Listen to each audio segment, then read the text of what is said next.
दिल्ली नगर निगम मुख्यालय में हुई शाहदरा नॉर्थ जोन कमेटी के चुनाव में भारतीय जनता पार्टी के उम्मीदवारों ने आम आदमी पार्टी और कांग्रेस गठबंधन के उम्मीदवारों को हरा दिया है। शाहदरा नॉर्थ जोन कमेटी के चेयरमैन के पद पर प्रमोद गुप्ता ने जीत दर्ज की है, जबकि डिप्टी चेयरमैन के पद पर रितेश निर्वाचित हुए हैं। इसके साथ ही स्टैंडिंग कमेटी के सदस्य के तौर पर सतपाल सिंह विजय हुए हैं।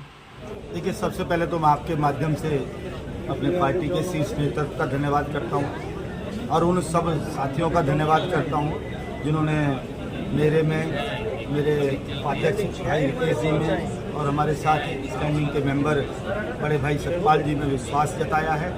हम तीनों ही उनको विश्वास दिलाते जिन लोगों ने किया है, हम पूरे खरे उतरने की कोशिश करेंगे। इस जोन को काफ़ी चैलेंजिंग जोन में इसे समझता हूँ और दिल्ली का यूपी से लगता हुआ एक कोना है, घनी आबादी है, क्षेत्रफल बड़ा है, मगर ताकत के साथ लगेंगे। भ्रष्टाचार मुक्त इस जोन को बनाएंगे और इस जोन के अंदर जनहित के कार्य। कांग्रेस और आम आदमी पार्टी ने दोनों ने गठजोड़ किया था, आपको काफ़ी चुनौती थी, किस तरीके से पार किया चुनौती को? देखिए, उन्होंने मिलजुल कर अपने आचरण को दिखा दिया और हमें इसकी आशा थी।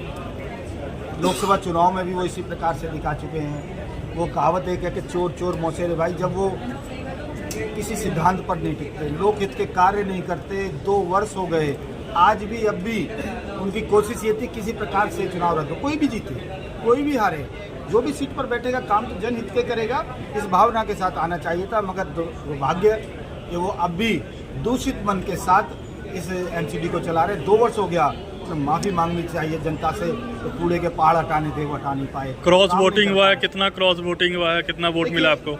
ये जोन के चुनाव आपस में एक दूसरे को कामों के आधार पर तय करना होता है। मैं इसको कोई बहुत बड़ा मुद्दा नहीं मानता।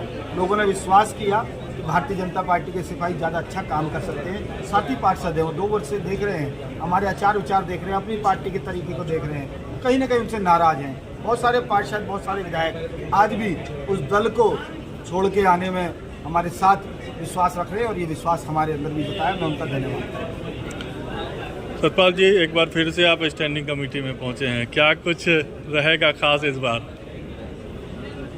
मैं अपने शीर्ष नेतृत्व का धन्यवाद करता हूं कि उन्होंने इस बार भी स्टैंडिंग कमेटी के लिए सदस्य के लिए मुझे चयनित किया और आज अपने पार्षदों ने भी, जोन के सभी पार्षदों ने अपना पूरा 100% वोटिंग करके हमको जिताया भी है। निश्चित रूप से उन्होंने जो विश्वास किया है, हम उस पर खरा उतरने का प्रयास करेंगे। पिछले लगभग 2 वर्ष होने जा रहे हैं, दिल्ली में जिस तरह का माहौल, जो निगम के काम होने चाहिए थे, वो कोई काम हो नहीं रहे। जिस तरह से भ्रष्टाचार निगम में फैला हुआ है, इसमें कोई किसी से छुपा हुआ नहीं है। और जो दिल्ली की राजनीति बदलने के लिए आए थे, वो खुद ही बदल गए और उन्होंने काम करने के बजाय आम जनता को नरक में धकेलने का प्रयास किया है। निश्चित रूप से 2 वर्ष का जो हमें अनुभव स्टैंडिंग कमेटी के चेयरमैन का, 5 साल लगातार स्टैंडिंग में रहने का हमें जो मौका मिला, उसका एक अनुभव, लंबा अनुभव है। उसी के अनुभव के आधार पर हम दिल्ली की जो सुविधाएं हैं, जन सुविधाएं हैं, लोगों के काम हैं, उनको करने का प्रयास करेंगे। पिछले दिनों जिस तरह के दिल्ली में बरसात में दुर्घटनाएं हुई, निश्चित रूप से हम उस पर काम करने का प्रयास करेंगे और एक स्वच्छ वातावरण में स्वच्छ प्रशासन दिल्ली को देने का प्रयास करेंगे। कितना उम्मीद है कि अस्थायी समिति में आप लोग की जीत होगी? देखो, ये तो भविष्य के गर्व है, लेकिन हम निश्चित रूप से हमें सफलता मिलेगी और हम अपनी सरकार स्टैंडिंग कमेटी दिल्ली में बनाएंगे। सर, क्या कुछ प्राथमिकता रहेगी आपको क्षेत्र के लिए? क्षेत्र में जो भी समस्याएं हैं पूरे जोन में, सबका मेल जोल करके, चाहे हमारे शीर्ष नेतृत्व है, वरिष्ठ हमारे पार्षद हैं, सबसे मिलजुल करके जो भी समस्याएं हैं उन्हें हल करने का जल्द से जल्द प्रयास होगा। हमारे कई समस्याएं हैं, जैसे हॉर्टिकल्चर में आज की डेट में माली नहीं है, एमटीएस का टेंडर खत्म हो चुका है, किसी भी वार्ड में 6 से ऊपर माली नहीं है।